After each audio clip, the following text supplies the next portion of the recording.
Di sini hanya bilang kalau Anda harus berhati-hati. Jadi menurut saya poinnya tidak tinggi di sini teman-teman, dia tidak maksimal.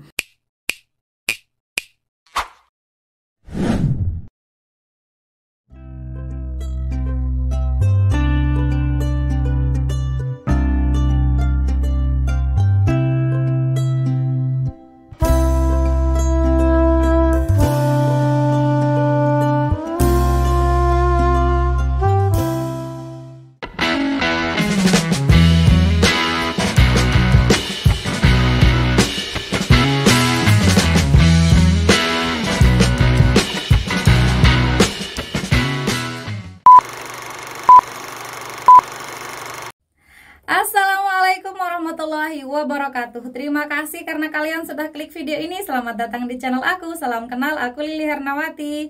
Teman-teman, kali ini kita akan kembali membahas mengenai prediksi soal untuk seleksi P3K tahun 2023. Dan kita sudah sampai di part yang ke-102 teman-teman ya. Tapi sebelum itu, buat teman-teman yang belum subscribe channel ini, yuk dukung Mimin dulu dengan klik tombol subscribe kalian. Dan jangan lupa untuk nyalakan juga tombol notifikasinya, supaya teman-teman tidak ketinggalan info-info terbaru dari aku. Terima kasih. Oke teman-teman, kita langsung mulai saja ya. Di sini saya mau ingatkan dulu mengenai nilai ambang batas dan bobot untuk seleksi PPPK tahun 2023. Nah, di sini untuk tes P3K tahun 2023 ini ada beberapa tes ya. Yang pertama adalah kompetensi teknis. Ini berbeda-beda untuk setiap PPPK, baik itu nakes, kemudian teknis, dan yang terakhir adalah guru juga berbeda-beda teman-teman. Nah, di sini untuk yang P3K guru ada 100 soal teman-teman ya. Sedangkan untuk yang PPPK nakes dan PPPK teknis itu ada 90 soal. Kemudian yang kedua adalah tes manajerial. Ini sama untuk semua P3K, ada 25 soal dengan waktunya 120 menit teman-teman. Kemudian ini digabung semuanya ya untuk waktunya. Kemudian untuk sosial kultural ini ada 20 soal. Nah, untuk tes pertama, teknis, manajerial, dan sosial kultural ini disatukan dengan waktu 120 menit. Sedangkan wawancara ini sendiri teman-teman ya, wawancara ada 10 soal dan waktunya 10 menit. Seperti itu teman-teman ya. Untuk nilai ambang batas, untuk kompetensi teknis ini berbeda-beda teman-teman ya, tergantung dari formasi yang teman-teman ambil. Sedangkan untuk manajerial dan sosial kultural ini digabung nilainya, kemudian ambang batasnya itu adalah 130. Sedangkan wawancara ambang batasnya adalah 24. Kalau teman-teman lulus dari ambang batas ini, maka teman-teman akan lulus PG teman-teman ya. Oke, seperti itu. Kita lanjut teman-teman. Untuk materi kompetensi manajerial ini ada beberapa teman-teman ya, berdasarkan Permen 4 RB nomor 29 tahun 2021 yang digunakan sebagai acuan teman-teman. Yang pertama adalah integritas. Integritas ini terdiri dari beberapa poin ya. Yang pertama adalah jujur, kemudian peduli, mandiri, disiplin, tanggung jawab, kerja keras, sederhana, berani, dan adil. Ini biasa saya singkat dengan JUPE, mandi, gerhana berat teman-teman ya. Kalau teman-teman misalkan punya singkatan yang lebih bisa untuk diingat, silahkan teman-teman komen saja di kolom komentar. Oke, kita lanjut lagi. Yang kedua adalah kemampuan bekerja sama, kemudian yang ketiga komunikasi, yang keempat adalah orientasi pada hasil, yang kelima pelayanan publik, dan yang keenam pengembangan diri dan orang lain, yang ketujuh mengelola perubahan, dan yang terakhir adalah pengambilan keputusan. Itu dia teman-teman ya untuk poin manajerial ini. Kita lanjut lagi ke materi kompetensi sosial kultural berdasarkan Permen 4 RB nomor 29 tahun 2021. Ini ada beberapa. Yang pertama adalah kepekaan terhadap perbedaan budaya. Kemudian yang kedua adalah kemampuan berhubungan sosial. Selanjutnya adalah kepekaan terhadap konflik, dan yang terakhir adalah empati teman-teman. Oke teman-teman, yang terakhir adalah terkait materi wawancara teman-teman ya. Ini juga ada berdasarkan Permen 4 RB nomor 29 tahun 2021. Tes wawancara dilakukan dengan mempertimbangkan integritas dan moralitas. Jadi poinnya adalah apa? Integritas dan moralitas. Integritas itu poinnya ada 9 yang tadi kita bahas teman-teman ya. Silahkan teman-teman ingat kembali. Ini dia teman-teman ya, saya tuliskan kembali di sini ya. Silahkan dihafalkan. Kemudian untuk moralitas ini ada terkait sopan santun teman-teman ya, segala sesuatu yang berhubungan dengan etika dan atau adat sopan santun teman-teman. Seperti itu. Untuk lebih jelasnya kita langsung saja ke soalnya teman-teman ya. Anda adalah orang yang sangat berhati-hati dalam memilih teman. Suatu hari saat sedang bersantai di halaman rumah, seseorang mendekati rumah Anda. Ia mengaku tersesat dan berniat istirahat sejenak di rumah Anda. Tindakan Anda: A. Zaman ini banyak sekali strategi penipuan dan pencurian, saya harus berhati-hati. B. Mengizinkannya istirahat sejenak sambil waspada. C. Menolak permintaannya dan membawanya ke rumah RT setempat. Atau yang D. Memberinya seporsi makanan dan memintanya segera pergi. Silakan coba teman-teman pause dan coba dijawab. Jika sudah, kita akan jawab bersama teman-teman ya. Nah, di sini intinya adalah seseorang mendekati rumah Anda. Ia mengaku tersesat dan ingin beristirahat sejenak. Intinya dia mau numpang istirahat teman-teman ya. Nah, apa tindakan teman-teman? Yang A, zaman ini strategi penipuan banyak dan pencurian, jadi Anda harus berhati-hati. Ini hanyalah pendapat. Mungkin secara tersirat Anda mau menolaknya teman-teman ya, tapi ini tidak menunjukkan tindakan yang jelas gitu ya. Di sini hanya bilang kalau Anda harus berhati-hati. Jadi menurut saya poinnya tidak tinggi di sini teman-teman, dia tidak maksimal. Kemudian yang B, mengizinkannya istirahat sejenak sambil waspada. Nah, di sini poinnya lebih tinggi daripada yang A teman-teman ya. Dia mengizinkannya istirahat dan sambil tetap waspada gitu. Kemudian yang C, menolak permintaannya dan membawanya ke rumah RT setempat. Di sini kita lihat solusinya yang diberikan teman-teman, dia membawanya ke RT setempat. Nah, di sini karena dia di sini tersesat teman-teman. Orang tersebut tersesat, maka solusinya lebih unggul yang C teman-teman ya, yaitu membawanya ke rumah Pak RT. Nanti Pak RT akan memberitahunya di mana lokasi yang dia cari gitu teman-teman ya. Tidak hanya kita memberikannya istirahat. Karena di sini ada dua masalahnya teman-teman, yaitu dia tersesat dan dia ingin beristirahat.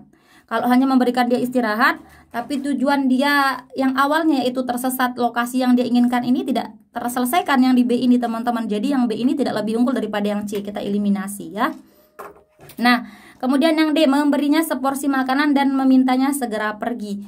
Ini mungkin baik ya, positif memberinya seporsi makanan ya. Tapi di sini untuk menyelesaikan permasalahan dia tersesat ini tidak bisa di sini di D ini. So, jawaban yang paling tepat di sini yang memiliki poin 4 adalah yang C teman-teman ya. Oke, kalian benar atau enggak? Silahkan komen di kolom komentar. Oke, kita lanjut lagi ke soal yang nomor 2. Ini adalah salah satu contoh soal sosial kultural teman-teman ya. Anda mendapatkan teguran dari RW tempat tinggal Anda disebabkan Anda tidak pernah ikut kerja bakti sebanyak 3 kali. Anda menerima teguran tersebut tanpa membela diri dan berjanji akan meluangkan waktu untuk mengikuti kerja bakti pada kesempatan berikutnya. Nah, tindakan teman-teman apa? Setuju, sangat setuju, setuju, ragu-ragu, tidak setuju, atau sangat tidak setuju. Saya ingatkan kembali teman-teman ya, mungkin ada yang baru nonton video saya di sini untuk pertama kalinya ya. Kalau soalnya pilihan gandanya seperti ini, kita fokus untuk mencari jawaban paling tinggi itu antara A atau yang E teman-teman ya. Ini tidak usah teman-teman hiraukan dulu. Nah, kemudian bagaimana cara kita menentukan A atau E Kak gitu ya. Kita lihat kalimat utamanya itu apakah dia bersifat positif atau negatif. Nah, di sini Anda tidak pernah ikut kerja bakti ya. Pantesan ditegur ya oleh RW setempat. Nah, kemudian tindakan Anda menerima teguran tersebut tanpa membela diri dan berjanji akan meluangkan waktu. Gitu ya, berjanji meluangkan waktu untuk mengikuti kerja bakti pada kesempatan berikutnya. Ini positif atau negatif? Ini positif teman-teman ya, meskipun Anda tidak membela diri karena di sini Anda sudah 3 kali tidak ikut kerja bakti teman-teman ya. Jadi wajar Anda mendapatkan teguran. Kecuali kalau 1 kali Anda tidak ikut kerja bakti, misalkan Anda boleh membela diri gitu. Ini sudah 3 kali, maka Anda bisa tidak membela diri, tanpa membela diri dan berjanji akan meluangkan waktu untuk mengikuti kerja bakti pada kesempatan berikutnya gitu teman-teman. Oke teman-teman, jadi jawabannya yang A karena ini positif, maka Anda sangat setuju teman-teman, poinnya 5. Kalau teman-teman salah memilih, maka teman-teman bisa kehilangan 4 poin di sini. Teman-teman akan memilih sangat tidak setuju misalnya ya. Karena di sini poin A itu 5, poin B 4, poin C 3, poin D 2, poin E 1. Seperti itu teman-teman ya. Oke? Hai teman-teman, aku mau rekomendasikan e-book Siap Hadapi PPPK 2023-2024 edisi revisi. Buku ini berisi lebih dari 300 soal manajerial, sosial kultural, dan wawancara. Di antaranya terdapat lebih dari 170 butir bocoran soal yang sudah dimodifikasi. Tentunya soal sudah dilengkapi kunci jawaban dan pembahasan. Buku ini dilengkapi trik menjawab soal cepat dan beberapa FR kompetensi teknis. Yuk segera diorder. Terima kasih. Kita lanjut lagi ke soal yang nomor 3. Suatu hari Anda dan keluarga pergi memenuhi undangan dari pulau tetangga. Mereka menyediakan tempat tinggal sementara untuk Anda dan keluarga. Di samping rumah tersebut tinggal seorang yang kurang waras dan sering menimbulkan ketidaknyamanan dengan tingkahnya. Anda tetap bertahan tinggal di rumah tersebut untuk sementara waktu demi menjaga perasaan orang yang memberi undangan. Gitu teman-teman. Nah, tindakan teman-teman bagaimana? Kita lihat ya inti kalimatnya di sini ya. Anda tetap bertahan tinggal di rumah tersebut untuk sementara waktu demi menjaga perasaan orang yang memberi undangan. Gitu teman-teman. Apakah ini positif atau negatif? Kita lihat di sini ya teman-teman, masalahnya kenapa Anda harus bertahan atau tidak bertahan? Karena ada orang yang ini tetangga kurang waras dan sering menimbulkan ketidaknyamanan. Anda tidak nyaman di sana ya teman-teman ya. Anda tidak nyaman tapi Anda tetap bertahan untuk tinggal demi menjaga perasaan orang yang memberi undangan. Nah, di sini Anda juga tidak selamanya tinggal di sana teman-teman ya. Di sini Anda memenuhi undangan saja. Mungkin ya sehari 2 hari teman-teman karena memenuhi undangan gitu teman-teman ya. Maka mungkin ketidaknyamanan tersebut bisa teman-teman tahan dulu, kecuali teman-teman pindah rumah misalkan di soal teman-teman ya. Nah, maka mungkin ketidaknyamanan tersebut akan bertahan lama ya, berhari-hari bahkan berbulan-bulan dan mungkin bertahun-tahun ya kalau Anda tidak mau pindah gitu. Tapi kalau ini kan hanya memenuhi undangan teman-teman ya. Jadi ini sifatnya positif teman-teman untuk bertahan ya. So jawabannya yang A teman-teman. Oke, memiliki poin 5, kemudian B4, C3, D2, E1. Seperti itu ya. Kita boleh beda pendapat, silahkan teman-teman komen di kolom komentar. Kita lanjut lagi ke soal yang nomor 4. Suatu hari saat Anda sedang melakukan perjalanan dinas, seseorang menyapa Anda dan mengaku sebagai teman dari salah satu sahabat Anda. A. Saya akan menyapanya. B. Saya khawatir ia seorang penipu. C. Saya menanyakan kabarnya. D. Saya akan mengajaknya jalan-jalan bersama. Silahkan coba teman-teman pause dan coba dijawab. Jika sudah, kita akan jawab bersama teman-teman ya. Di sini Anda melakukan perjalanan dinas dan seseorang menyapa Anda. Nih, intinya di sini ya. Seseorang menyapa Anda. Ia mengaku sebagai teman dari salah satu sahabat Anda. Ini teman dari teman Anda ya. Berarti Anda tidak mengenalnya. Tidak mengenalnya. Nah, bagaimana tindakan teman-teman ketika ada orang yang menyapa Anda tapi Anda tidak mengenalnya? Seperti itu. A. Saya akan menyapanya. Ini positif ya, Anda akan menyapanya balik. Yang B. Saya khawatir ia seorang penipu. Ini bukan tindakan, tapi ini pendapat. Kalau pendapat, maka ini bukan pilihan yang tepat ya, selama ada tindakan yang bisa dipilih gitu ya. Berarti yang B kita eliminasi. Kemudian yang C, saya menanyakan kabarnya. Nah, di sini kalau Anda menanyakan kabarnya, kalau kabar itu kemungkinan teman-teman pernah bertemu sebelumnya ya, pernah bertemu sehingga di kali berikutnya teman-teman bisa menanyakan kabarnya. Tapi di sini teman-teman kan belum pernah bertemu. Ini seseorang yang baru Anda temui saat ini ya, tidak mengenalnya. Jadi yang lebih tepat itu yang A ya. Saya akan menyapanya, bukan langsung menanyakan kabarnya, meskipun ini positif teman-teman ya. Tapi ini tidak tepat dalam konteks ini menurut saya teman-teman. Sedangkan yang D, saya akan mengajaknya jalan-jalan bersama. Ini kan Anda baru mengenalnya teman-teman ya. Gitu. Jadi mungkin yang lebih tepat di sini adalah yang A teman-teman, yang memiliki poin 4. Seperti itu teman-teman ya. Oke, kita lanjut lagi ke soal yang nomor 5. Anda sudah mengikuti seleksi penerimaan karyawan baru di sebuah perusahaan. Anda sudah melewati 3 tahap seleksi, yaitu seleksi administrasi, tes tulis, dan wawancara. Akan tetapi saat wawancara, pihak perusahaan mempermasalahkan salah satu dokumen administrasi. Hal tersebut sebagai alasan mereka untuk membatalkan kelulusan Anda. Tindakan Anda apa? A. Menerima keputusan mereka dengan pasrah. B. Meminta kejelasan kembali sebab saya sudah lulus administrasi. C. Menolak keputusan mereka dan melakukan demo. Atau yang D. Menangis di depan pimpinan sebab ketidakadilan mereka. Silahkan coba teman-teman pause dan coba dijawab. Jika sudah, kita akan jawab bersama teman-teman ya. Di sini Anda sudah sampai ke tahap ketiga teman-teman ya, yaitu wawancara.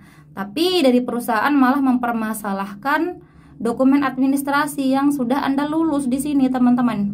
Nah, di sini jawaban yang tepat apa teman-teman? Menerima keputusan mereka saja. Ini berarti Anda pasrah-pasrah saja terhadap keputusan tersebut teman-teman ya. Padahal di sini ada sesuatu yang janggal teman-teman ya, sesuatu yang janggal karena mereka mempermasalahkan administrasi yang seharusnya Anda sudah lulus di sana.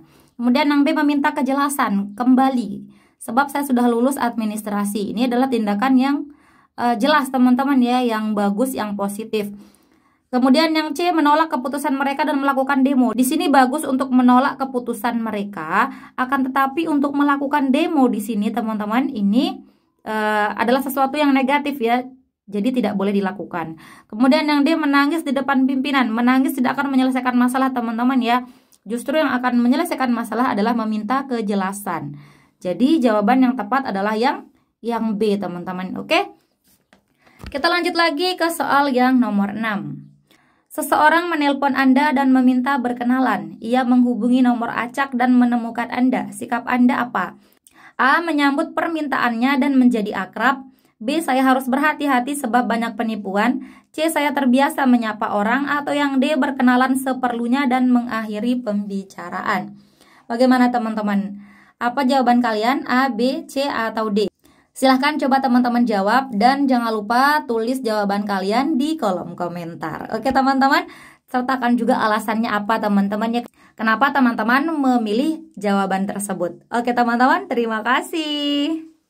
Oke teman-teman, itu saja video kita kali ini. Terima kasih untuk partisipasi kalian dan terima kasih juga karena teman-teman sudah menonton video ini sampai akhir. Jika menurut teman-teman video ini bermanfaat, jangan lupa dukung Mimin dengan klik like, komen, subscribe, dan nyalain juga tombol loncengnya. Dan jangan lupa untuk share video ini ke teman-teman kalian yang lain supaya manfaatnya tidak berhenti di kalian. Oke teman-teman, terima kasih. See you next time and bye-bye. Assalamualaikum warahmatullahi wabarakatuh.